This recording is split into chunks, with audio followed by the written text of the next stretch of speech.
million pounds of thrust. And rockets like Falcon 9 don't use all that thrust just to go straight up. Early in flight, Falcon 9 performs a gravity turn, a smooth pitch maneuver that tilts the rocket sideways to build up horizontal velocity. You may hear this call at about 10 seconds into launch as the vehicle is pitching downrange. Once the first stage completes its portion of the mission, it shuts down and separates. A stage rocket like Falcon 9 sheds the booster to eliminate weight and uncover the Merlin vacuum engine on stage 2. To reach orbit, the vehicle needs to go fast, hitting an orbital velocity of about 28,000 kilometers an hour just to keep from falling back to Earth due to gravity. That's fast enough to lap the Earth in about 90 minutes. And as we mentioned earlier, after stage separation, today's booster will be landing at Landing Zone 1 at Cape Canaveral Space Force Station, returning to Earth for its third time. The second stage takes over from there, powered by a single Merlin vacuum engine, also known as the MVAC. With its extended nozzle and optimized design, the MVAC drives maximum performance, producing 220,000 pounds of thrust in the vacuum of space. And getting to space is the first step to building our multi-planetary future.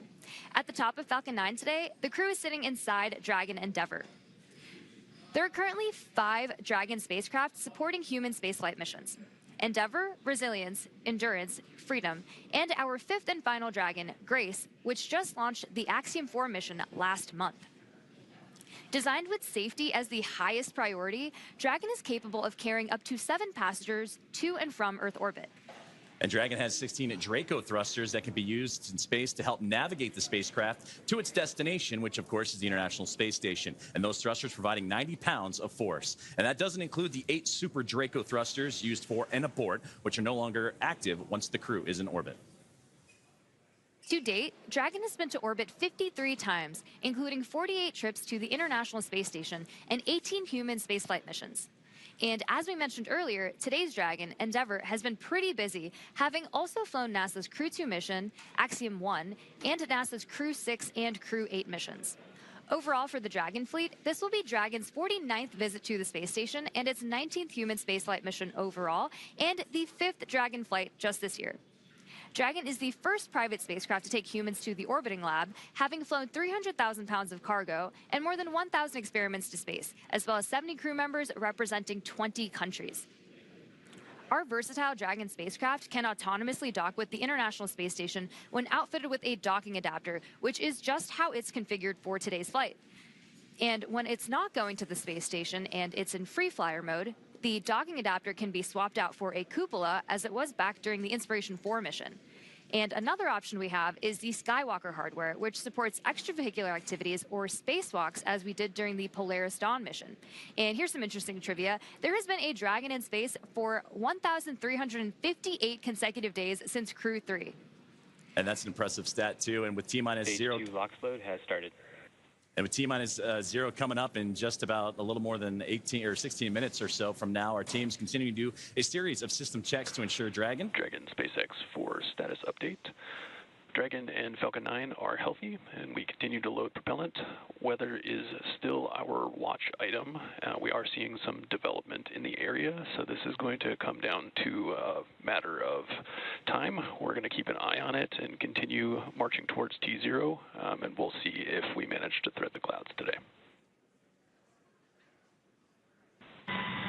Okay, Dragon copies. We've got a healthy rocket, healthy Dragon.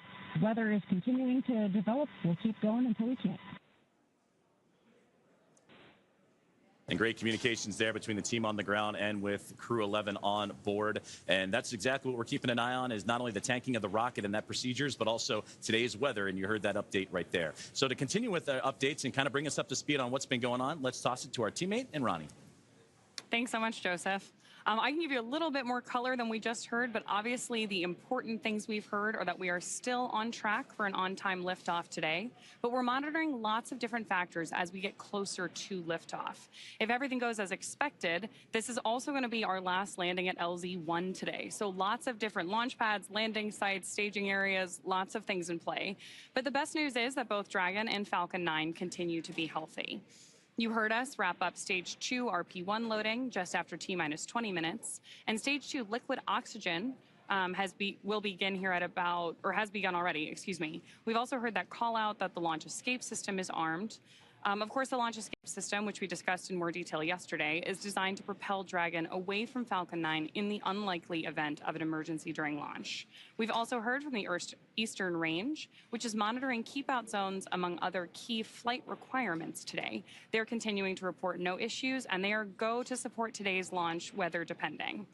So again, as you just heard, weather is a watch item. We're now tracking a 60% chance of violation at our target liftoff time, with isolated showers in the staging area and some clouds building right over the launch pad. You are actually seeing them continue to grow on your screen right now. For now, though, we are go for the 6th mission of Dragon Endeavour, and I want to hand it back over to Sandra for a status update from Houston. Sandra? Thanks, Ronnie. Back here in the International Space Station Flight Control Room at NASA's Johnson Space Center in Houston, teams are continuing to work around the clock to monitor activities aboard the Orbital outpost.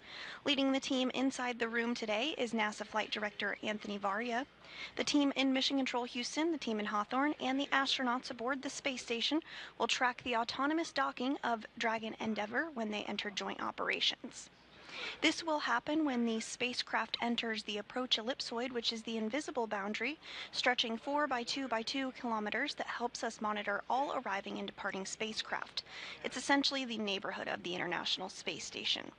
Once docked, crew members in both Dragon and aboard the International Space Station will perform a series of leak checks, then work to open the spacecraft's hatch for Crew-11 to float into the space station and begin their stay. We anticipate that the hatch will be opened about an hour and a half after docking occurs, and when they enter the orbital outpost, Crew-11 will be greeted by the rest of their Expedition 73 crew and will come together for some opening remarks. For now, that's going to be all for us today here in Mission Control as the anticipation builds for launch in less than 13 minutes now. So how's it looking on the Space Coast, Daryl? Well, Sandra, we wish it was looking better. We've just had a downgrade in the weather forecast from 60% go to only 40% go. The launch weather officer informing us that conditions are ripe, and we have even seen the development of cumulus clouds in the area, some that could trigger lightning if a rocket went through them. So this is a very high watch item at this moment, Nick. Yeah, they're watching it to the, everybody is focused on crew safety at this point, making sure that we make the right call. But there's a chance, and I'll stay positive. And you've been positive. I appreciate that about you. You've done that throughout the broadcast. Here's a look from our helicopter flying over the spaceport right now. And this is the formation of the clouds that is a concern because it is so humid out right now. And we've got a sea breeze that is flowing over the warm land. It is just creating this convection around the spaceport. In fact, we are also expecting to go into a phase 1 lightning alert, which I hate to say it, but just before we scrubbed yesterday, Nick, that phase 1 lightning alert went into effect. So things are starting to stack up against us weather-wise. But nonetheless, it's at this point, because this is a fully automated fueling sequence, it behooves us to just continue to march to see if anything might just clear at the end. Yeah, so there's been nothing that happened up to this point to stop the countdown. So proceed to T-0, and if the timing works out and the weather hasn't built to a significant enough level and it's safe to go, then let's go. Absolutely, and it is an instantaneous window. So we are launching at 11:43 and 42 seconds. So it is literally the weather at that second that matters. And that's where we hope to see some type of positivity in that moment. But it's certainly something that all eyes are on around the Space Coast to see if this rocket is going to go today. In just about 20 seconds, we are going to hear from Zena Cardman, and she's going to say some words, Nick. She has some moving things to say.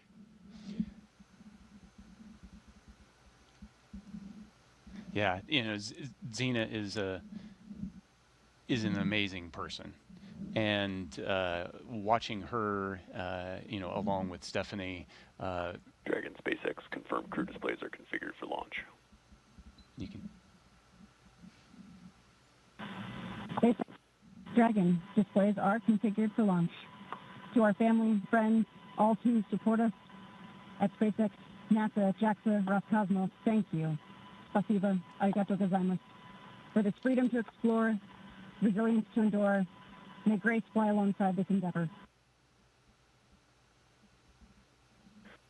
Crew-11, from all of us on the ground, we've enjoyed working with you in preparation for your mission. We look forward to continuing to do so in flight. Good luck. Enjoy the ride.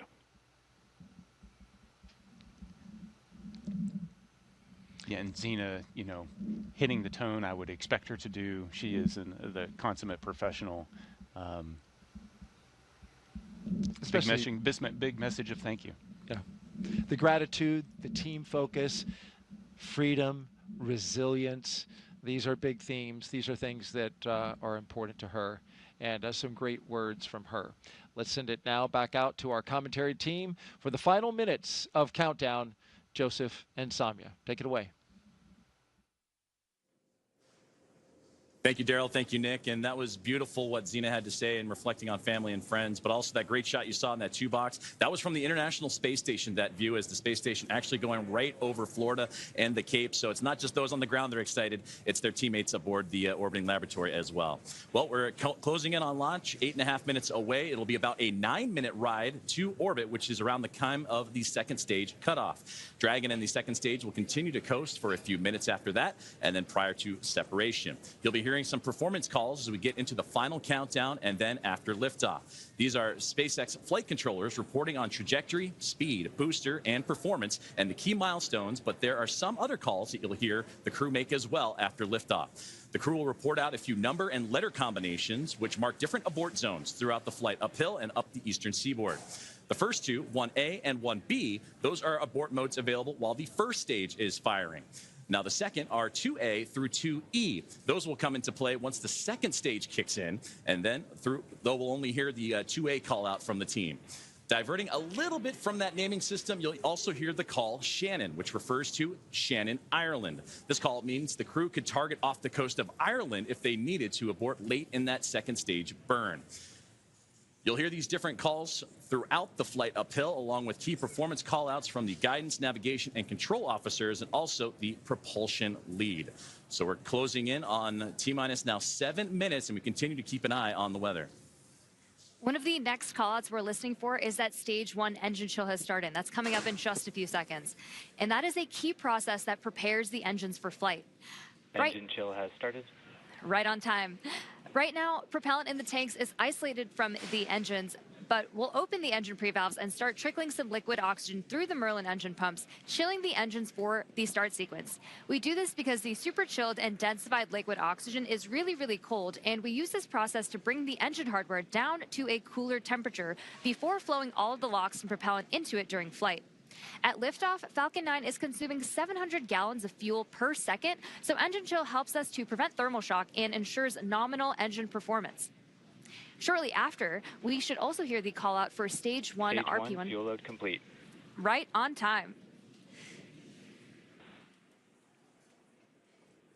So now that engine chill is underway, we're looking ahead to the call out that RP1 load is complete, which just occurred a moment ago, and again prevents that thermal shock. You got to stretch before you can start running. And RP1 is densified kerosene or rocket fuel that will propel the crew into orbit. And all of that RP1 is now about to be fully loaded into the rocket, since we're previously heard that the second stage is completed, or about to be completed here in just a couple moments. And then while we're still loading liquid oxygen on that first stage and second stages. This is the oxidizer that is needed to combine with the densified kerosene that just finished up loading. The RP1 liquid propellant needs an oxidizer to combine with everything in order to ignite. Coming up at the 5-minute mark, we'll hear the call for Dragon to configure for terminal count and then transition over to into internal power. And that should be happening in about a little less than 30 seconds from now as we continue to close in on that T-0 mark.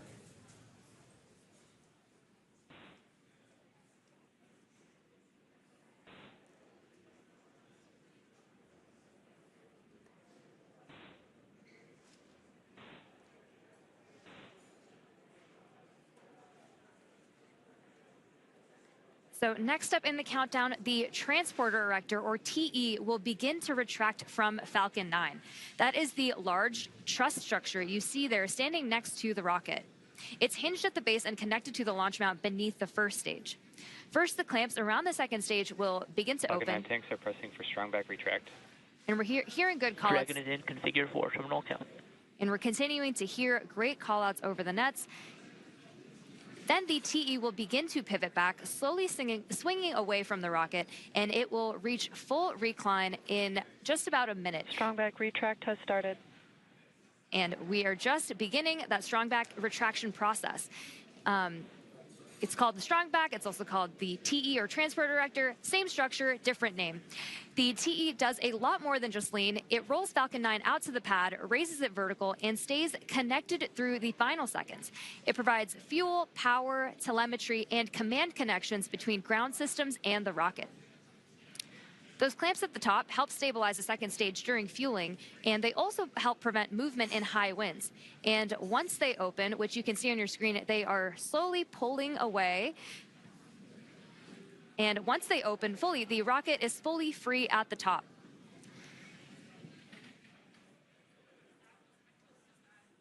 Propellant continues to be loaded late here in the countdown as we're approaching 3 minutes and 30 seconds. We're continuing to keep an eye on the weather, and that's going to be the biggest thing as everything continues to march towards that liftoff timeline. But you can see there the strong back starting to move ever so slowly away from the rocket. The clamp arms are open, and you also see those white clouds starting to billow off the rocket itself. Those are perfectly normal as it's the coolness of the propellant on board is mixing with that warm Florida air, and that's what causes that boil off, and that you heard Nick talk about it earlier when you have that steam come off the rocket, so it looks like a lot of clouds billowing off it as well. But approaching the T-minus 3 minute mark, and that's when Stage 1 lock load complete.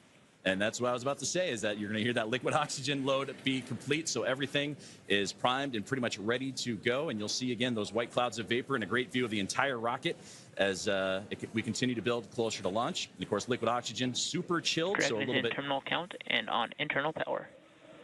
boils off in that warm Florida air. And now, load complete. We're on internal power. And we're also going to hear gas closeouts are going to start to begin as well.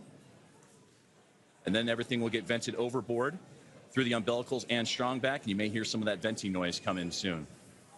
So LOX is still loading for approximately another 20 seconds on stage 2, and once that is complete, we'll vent down the TE, which will produce a white cloud off the side of the rocket, which is normal and expected, just as Joseph had mentioned. And once LOX load is fully complete, that will mean that there are 1 million pounds of propellant loaded onto Falcon 9, which will be RP1 and liquid oxygen. So that call out coming up. Stage 2 lock load complete. Right there. So we just heard that confirmation of stage 2 liquid oxygen now complete, as we are now 1 minute and 50 seconds away from launch. We'll also hear that the gas closeouts have started, so we can expect Dragon loud is venting. in auto idle.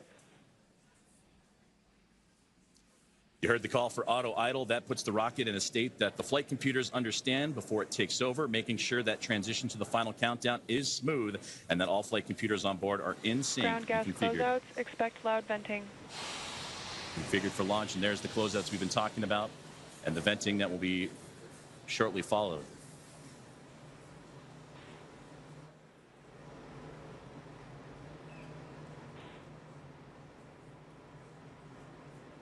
One minute and 10 seconds to liftoff of NASA SpaceX Crew-11.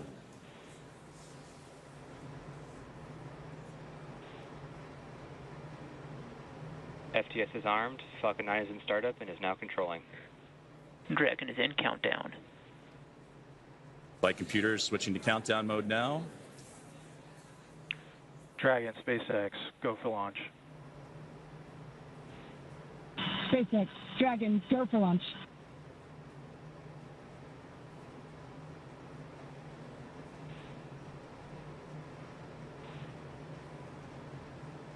.30 seconds.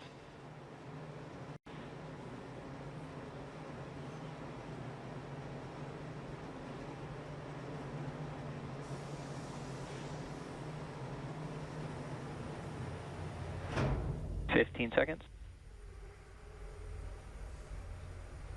T-minus 10, 9, 8, 7, 6, 5, 4, 3, 2, 1.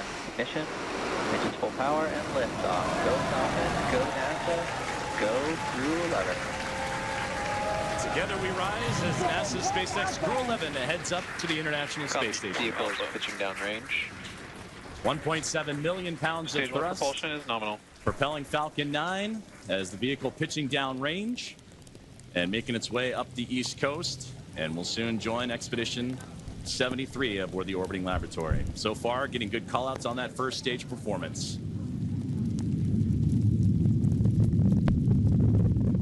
We are now T plus 35 seconds into the Crew-11 mission on board Dragon and Falcon 9.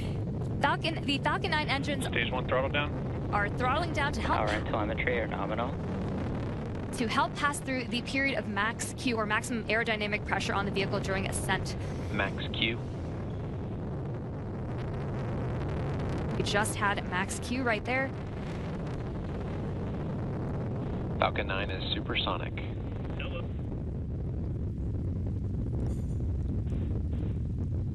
1 minute, 9 seconds into what is a little bit more Stage 1 less than throttle up. a 9-minute flight uphill as Dragon continuing. Stage 1 Bravo. Copy. 1 Bravo. And that 1 Bravo, again, that's the abort zone, that last abort zone for stage 1 if necessary. The crew already pulling over 2 Gs. And next, we're going to have a couple of events happen in rapid succession. We'll be getting ready for the second stage to warm up and have the second stage MVAC chill. And then we'll also have MECA, or main engine cutoff, where the 9 engines on the first stage will cut off ahead of the first and second stages. Will then be separating from one another. And then the single Merlin vacuum engine on the second stage will ignite and continue to carry Crew-11 to orbit, while the first stage begins its journey back to Earth, as we're now 1 minute and 56 seconds into today's flight. The 9 Merlin engines are starting to throttle down and are standing by for MECA, or main engine cutoff. MVAC chill has started. And we just heard that call out for MVAC chill. And coming up in under like 20 seconds, we have 5 events happening back to back. MECA, Stage 1 throttle down. stage separation, stage 1 flip, SES1, and the start of boost back burn. It's going to be pretty quick, so keep a close eye on the action and the mission event Main engine cutoff. tracker at the bottom of your screen. Main engine cutoff. Stage 2 Alpha. Stage separation 2 confirmed. Alpha. MVAC ignition. And there you see stage 1 pulling away, ignition of the lone Merlin vacuum engine for stage 2. And again, those happening in quick succession as we continue to get great views of that Florida coastline and the eastern seaboard there, as Crew-11 continuing its path to orbit, now approaching 3 minutes into today's flight. Still a little ways to go, about 6 minutes left, as they continue to climb their way up and eventually track down the International Space Station. And there, great see, you see the Merlin vacuum engine, the second stage on the right-hand side, and great views of the first stage that's making its return to Earth on the left. About 5.5 minutes of powered flight remaining as we continue to monitor the progress of both vehicles, stage 2 and Crew-11, making the climb uphill, and stage 1 looking to land again at landing zone 1, the last landing at that location for this Falcon 9 booster.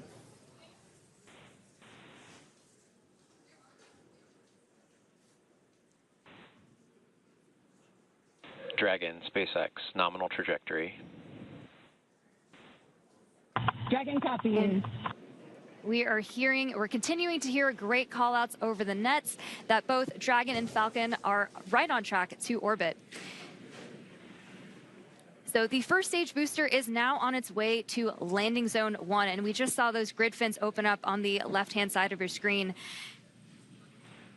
The first stage has a couple events ahead of its landing. Stage 1 will start its entry burn, which will be the second of 3 burns to return the booster a few miles from its launch site at landing zone 1. During this entry burn, Falcon 9 will use its engines to pump the brakes to slow the vehicle down before it reaches the denser parts of the Earth's atmosphere. And if you didn't know, Falcon 9 has a complex heat shield that is designed to protect the engines and the vehicle from all that combined thermal and aerodynamic loading during max entry Q, which is the moment of max stress on the vehicle during entry. And that will be followed by a landing burn. And this burn will last for about... Dragon, SpaceX, nominal trajectory. Continuing to hear good callouts. Great performance calls continue as we're now 5 minutes into today's flight. Still about 8.5 to go. A little bit more than that as the second stage continuing to perform nominally on the right-hand side. 2,400 meters per second. Crew-11 cruising into the upper echelons of the Earth's atmosphere while we continue to monitor the second stage on that left-hand side. And we'll also get continued guidance and navigation call-outs from the control officers here in SpaceX. Dragon is pointed in the right direction and continuing its flight. And again, that second stage going to continue firing until close to that 9-minute mark into flight and accelerating Dragon to more than 17,000 miles per hour and placing the crew in orbit. And you'll hear good orbital insertion would be that call out. There's the single Merlin vacuum engine that can produce over 220,000 SpaceX nominal trajectory. pounds of thrust on that nominal trajectory you're hearing right now. Copy. And into the vacuum of space. Now approaching 6 minutes into today's flight, about 2 minutes and 40 plus seconds remaining.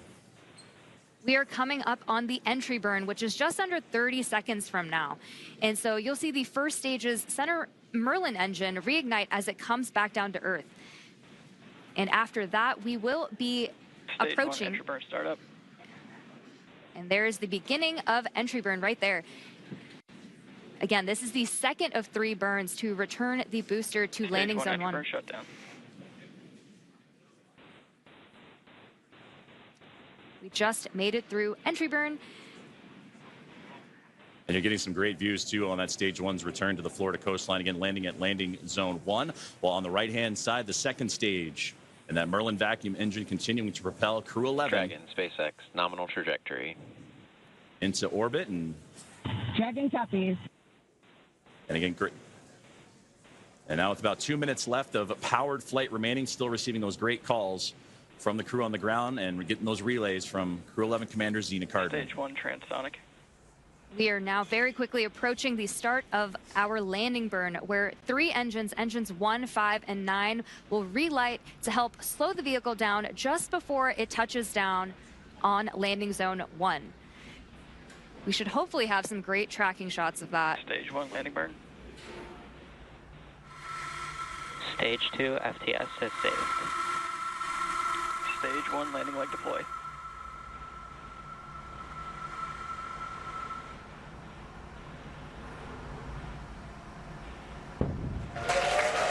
Fantastic return there of the stage 1 booster. West Point completing our final planned landing at LB1. Another So a successful landing of the first stage booster as we continue to follow along with a little less now than 1 minute of powered flight of the second stage. And you'll hear the call out SECO, or second engine cutoff. Is great view there, glowing orange with the Earth eclipsing right around that Merlin vacuum engine, and everything continuing to perform nominally for NASA Stage 2 SpaceX is in Crew-11. terminal guidance.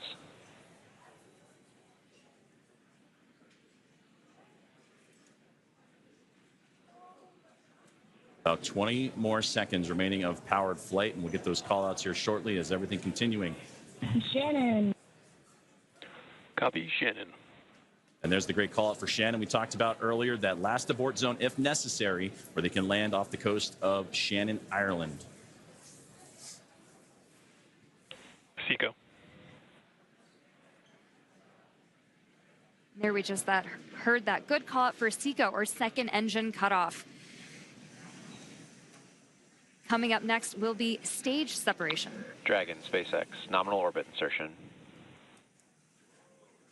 And that's the great call you want to hear. Copies. Launchescape system disarmed. A good look inside the trunk there as you're looking for that separation, but you wanted to hear that nominal orbital insertion as Crew-11 now has reached microgravity. So now we'll continue to coast for a little bit after SECO to allow rates and motion from the burn to settle out. Right now we have a great view on our screen of the Dragon heat shield, actually, which is made up of similar materials. And there we have that Dragon and stage 2 separation as we see Dragon coast into its orbit. And a wonderful view there is Dragon Endeavour with Crew-11 on board, safe Dragon separation confirmed. and safe and Dragon, Chief Engineer on Dragon to ground. Zena, Mike, Kimya, Oleg, welcome to orbit. On behalf of the entire Falcon team, we thank you for flying with Falcon today and wish you a great mission. Dragon will take you from here. Over to Launch Director for a few words. On behalf of the launch team, it's been an absolute honor working with you towards launch today. We wish you well on the rest of your mission, and we will be awaiting your safe return. Godspeed Endeavour, Godspeed Crew-11, and thanks for flying SpaceX.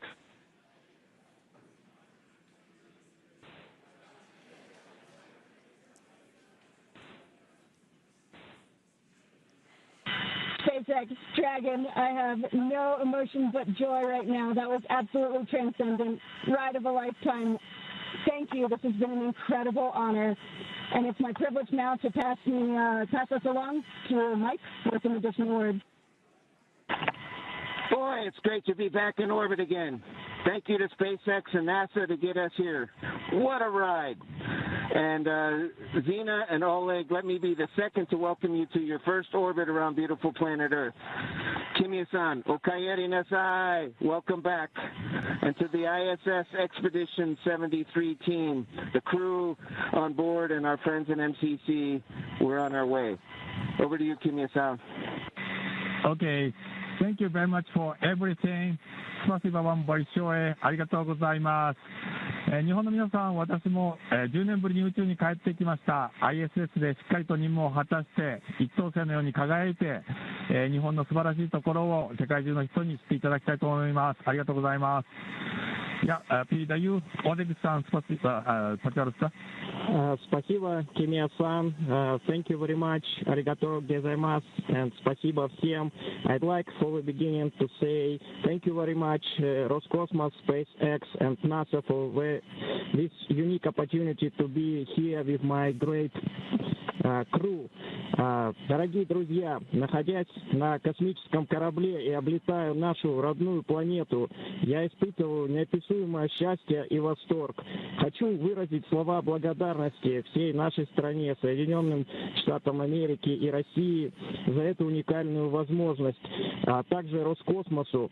Хочу выразить слова благодарности своей школе, в которой я учился, номер 103 в городе Челябинске, выразить благодарность Краснодарскому высшему военному авиационному училищу летчиков и 22-му гвардейскому истребительному авиационному полку, а также сотрудникам Центра подготовки космонавтов, кто искренне верил и болел за эту идею отправить меня в космос. Обещаю выполнить все поставленные передо мной задачи на отлично. Ура!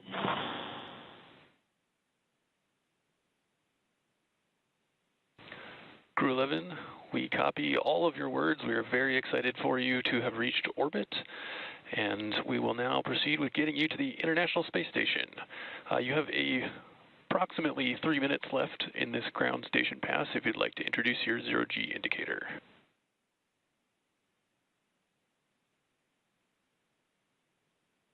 Copy all, Tremaine. Thank you so much.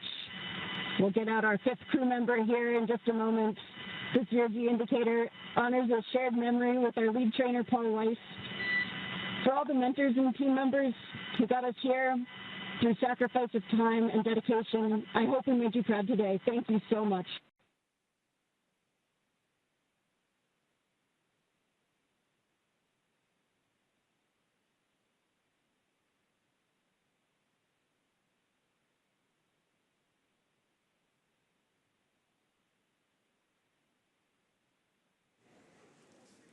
Some great words there from all 4 members of Crew-11 and the astronauts and cosmonauts, all that cadre. They're well on their way to the final destination, which they have about a 16-hour ride to do so, and the phasing to ultimately the International Space Station, where they will turn that group into a full group of 11. So only fitting for Crew-11. To summarize where we are with vehicle activation, we've had nominal dehumidifier activation and service section Draco checkouts.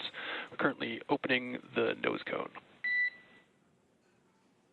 We have just gotten confirmation that nose cone copies all, and we'll be ready for visors open with ECOS activation complete. We just had great comms that nose cone deploy is underway.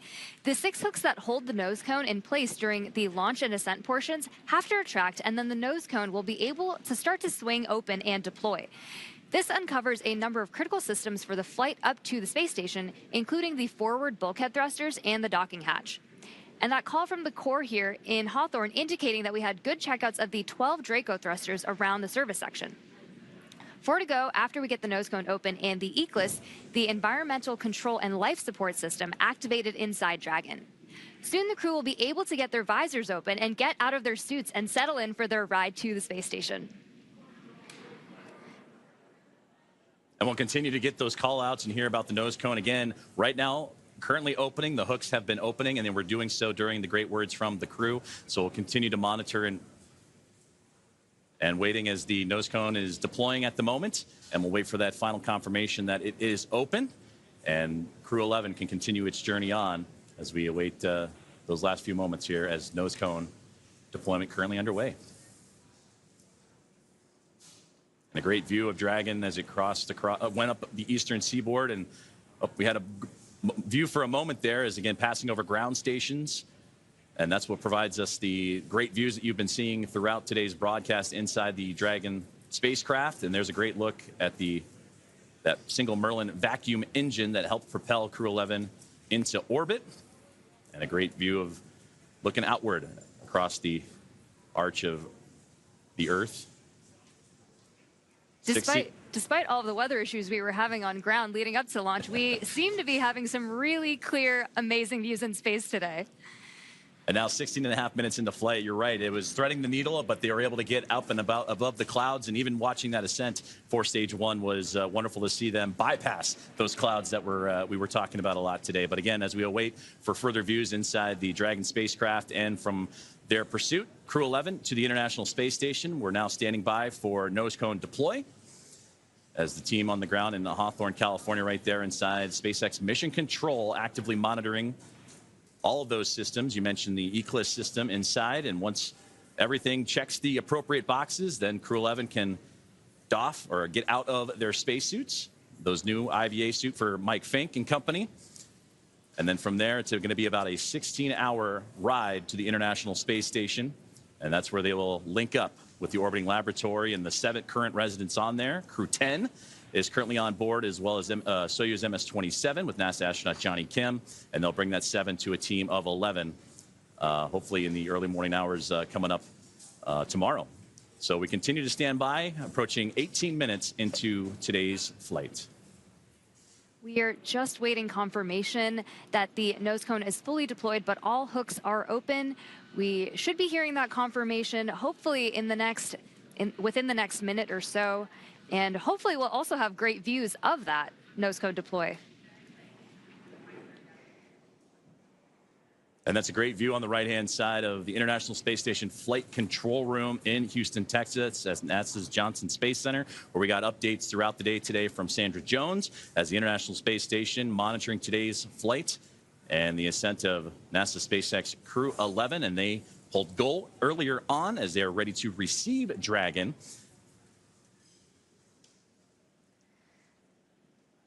And we just received confirmation that the nose cone has completely opened and deployed. So great news as, again, all those checkouts continuing to happen for Crew-11 after a successful on-time liftoff today. And they were able to get past the clouds, the weather that we've been monitoring, and a successful first stage and second stage performance to propel them into orbit. Crew-11 is comprised of NASA astronauts Zena Cardman and Mike Fink, along with JAXA astronaut Kimia Ewing and Roscosmos cosmonaut Oleg Platonov. And they are now safely in orbit following that approximately 9-minute ride after liftoff today from NASA's Kennedy Space Center in Florida. The crew now, as mentioned, has a little bit about a 16-hour journey before they reach their destination. Dragon SpaceX, we see a nominal nose cone opening at TCS and 4 bulkhead to Draco checkouts. Great call out right there. Dragon copies all. Good news. And that's what we were waiting for there, was that call up to crew. Looking forward in the timeline, you have your first burn up on your forward view. That's the phase burn in approximately 25 minutes. We will also be monitoring the stage 2 deorbit to give you the go for suit doffing, and we're expecting that at T plus 45 minutes. Dragon copies. We'll be monitoring and keep us 45 approximately for suit doffing. We're with you in the timeline. Great conversations there with the team on the ground, and there they are, Crew-11. Happy as can be in orbit now, and they have a 16-hour journey before they reach their destination, the International Space Station, as docking currently targeted for tomorrow morning, Saturday, August 2nd at 3 a.m. Eastern Time, 12 a.m. Pacific, to the space-facing port of the station's Harmony module. Now, between now and then, Dragon will perform a series of burns as it catches up to the space station, and that first burn you heard him talking about is the phase burn, and that happens about 30 minutes or so from now. So we'll continue to monitor the Dragon spacecraft, or the teams on the ground will continue to monitor that first of a sequence of burns to help them stair-step their way up to the International Space Station. Human spaceflight has come so far in the last 5 years with Dragon. In addition to flying people, SpaceX's Dragon spacecraft also enables researchers the opportunity to fly critical science to orbit. So far, SpaceX and Dragon have carried more than 1,000 research experiments to and from low Earth orbit, both to the International Space Station and on our free flyer missions. From DNA sequencing to 3D printing, studies enabled by Dragon and the space station test a variety of technologies, systems, and materials that will be needed for future long-duration exploration missions. Every mission yields critical science, critical research, and learnings that help make life both on Earth and in space better.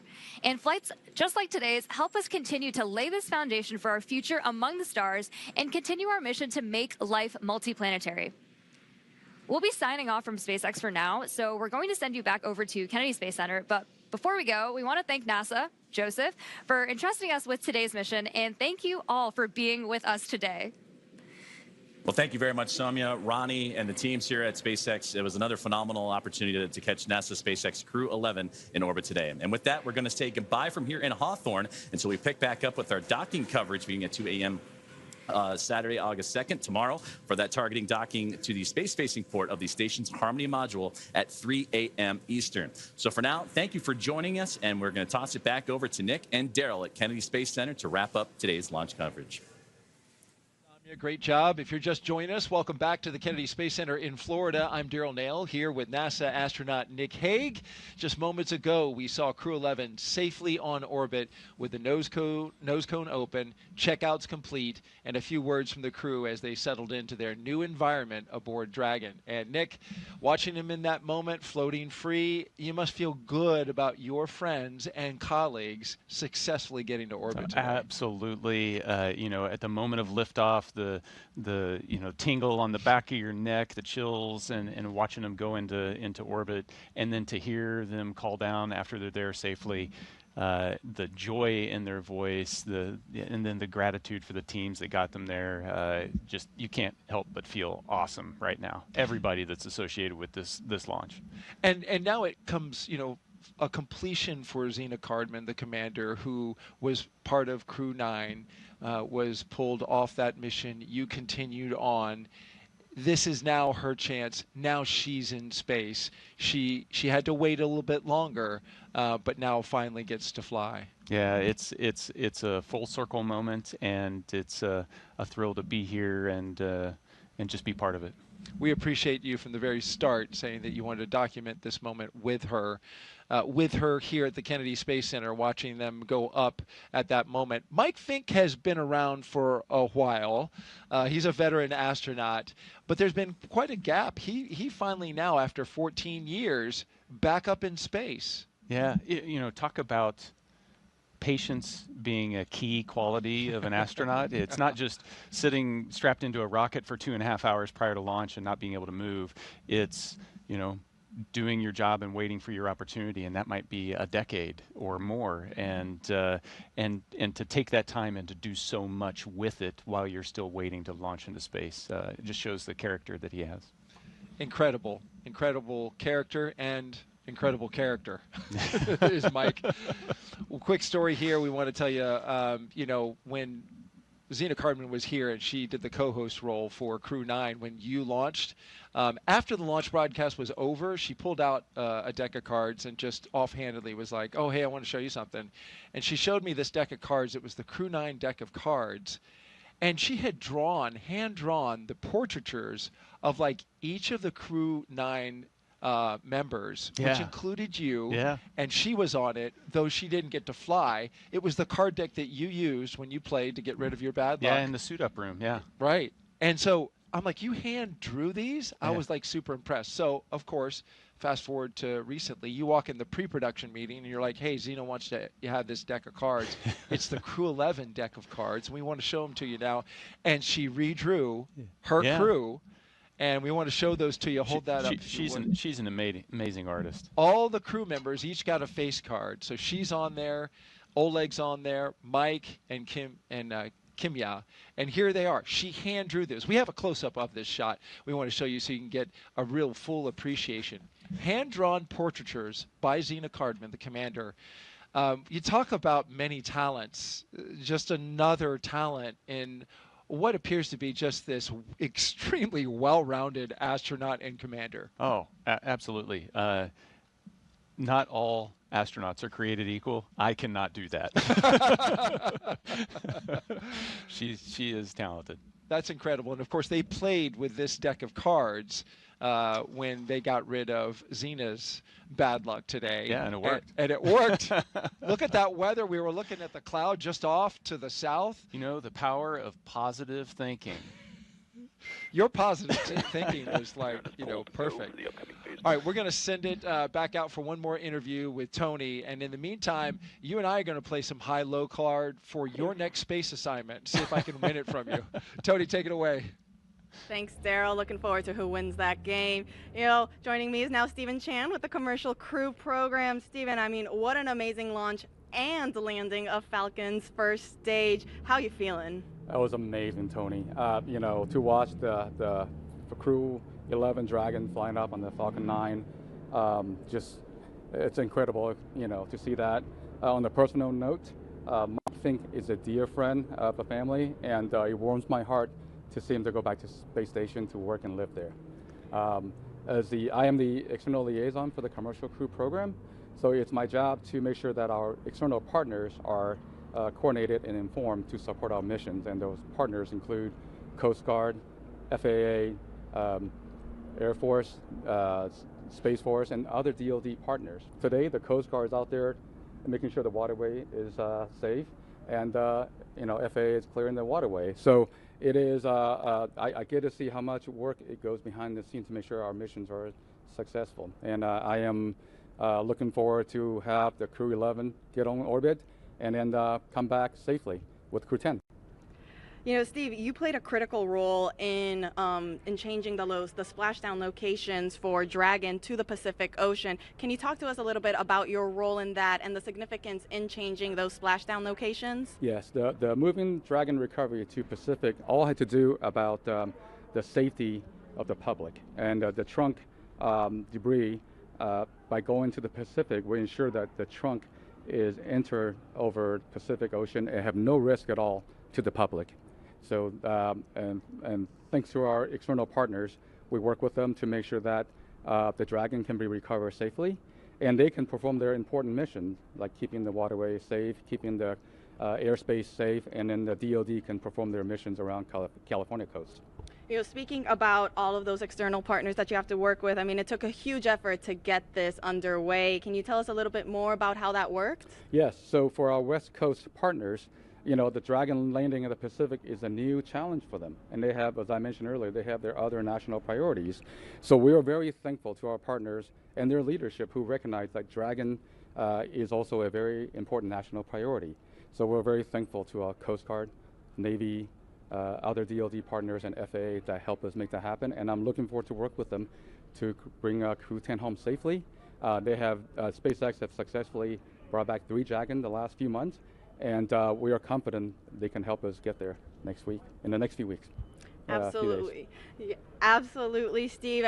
We just launched, but like you said, we now have the rest of the mission. We have to bring Crew-10 home. Can you tell us what are the next steps for you? Where will you be going next? We'll be working with SpaceX and our government partners to make sure we look at those reentry opportunities and coordinate and inform each other, all the important activities. So it's just a lot of coordination, and we're thankful that our partner work with us on this national priority.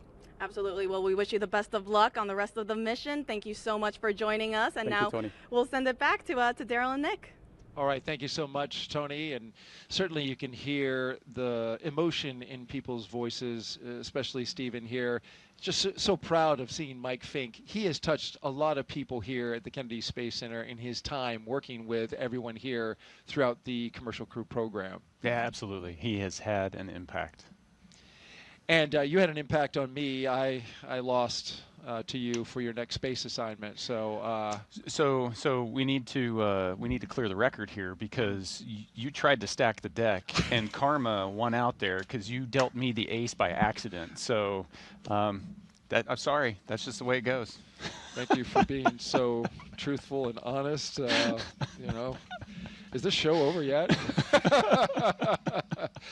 No, you know what? We're excited for you, Nick. We can't wait to see what you do next as well. You've brought so much experience and insight and knowledge to this show, and I know that you wanted from the very beginning, after you launched, you told me that you wanted to do this for Xena, for your friends, for your colleagues, for your team.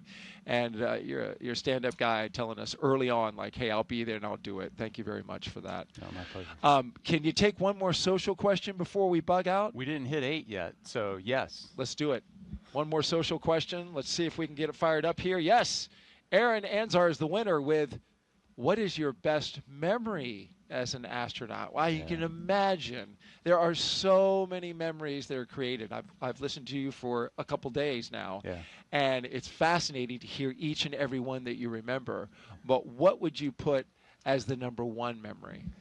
You know, the image, if I try to sum up my 12 years of doing this job, the image that kind of brings it all together in my mind is just another Friday night floating around the table in the Russian service module, having dinner with our playlist. It's an eclectic playlist of music that mixes in everybody's favorites. So you've got Russian traditional folk music and hard rock and American country western, and it's just the culture that the crew has built, and me trying to talk with my cosmonaut colleagues in broken Russian, and them talking to me in broken English, and we develop our own language, and we're sharing what's going on with our families, and birthdays and anniversaries. It's just life. And we've built that in space. And there's just so many unique aspects, just how you're eating and people are floating around, that it's so normal. It becomes so normal to do that, and that's my hope, is that we can get more people to experience that normal living in space, but also that normal of bringing together people from around the globe and just getting to know each other. Yeah, understanding each other, appreciating where we come from as different countries. What strikes me about that is a memory that you chose is you went on EVAs. You went outside the spacecraft, outside and saw the entire planet underneath your feet, but you pick a very human moment as the memory, a bonding moment among your crew that stands out as the #1. I'm sure there's a ton of great memories, but it was the human one at the end of the day. I mean, you can spend all day in the cupola staring at the Earth, and it's an amazing view. But when a crewmate floats up and watches it with you, it's just that much more spectacular. That's awesome. That's awesome. Nick Hague, NASA astronaut, and a brigadier general with the Space Force. Thank you so much for being here. You did a fantastic job. And with that, our coverage comes to a close. But the journey for Crew-11, well, it is just beginning. After a stunning launch from Kennedy Space Center and a successful ride to orbit, the crew is now on their way to the International Space Station. This is a shortened trip, 15.3 hours, with docking targeted for a Saturday, August 2nd. At approximately 3 a.m. Eastern Time. And we'll pick back up, of course, with our coverage beginning at 2 a.m. Eastern Time on that same Saturday, tomorrow, for a targeted docking at that moment.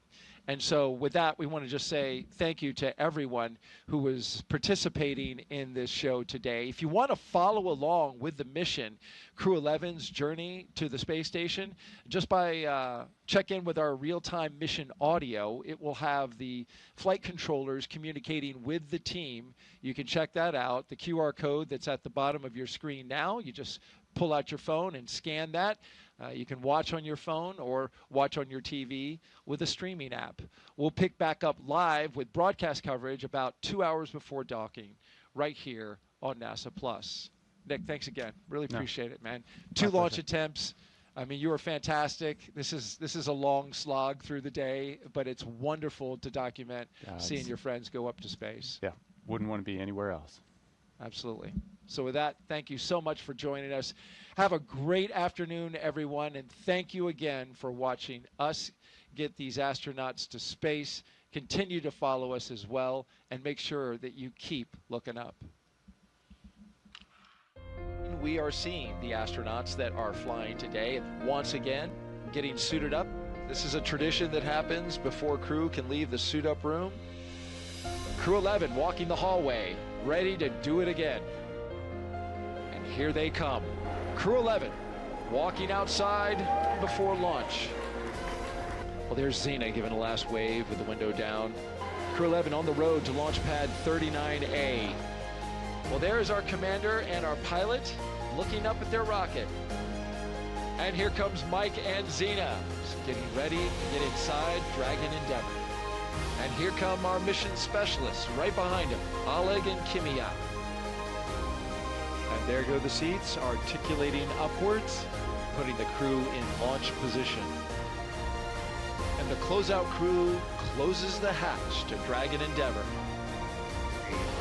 3, 2, 1, ignition, engines full power, and liftoff. Go Falcon, go NASA, go Crew-11. Together we rise as NASA's SpaceX Crew-11 heads up to the International Space Station. Vehicle is pitching down range. 1.7 million pounds of thrust. Propulsion is nominal. Propelling Falcon 9 as the vehicle pitching down range and making its way up the East Coast, and will soon join Expedition 73 aboard the orbiting laboratory.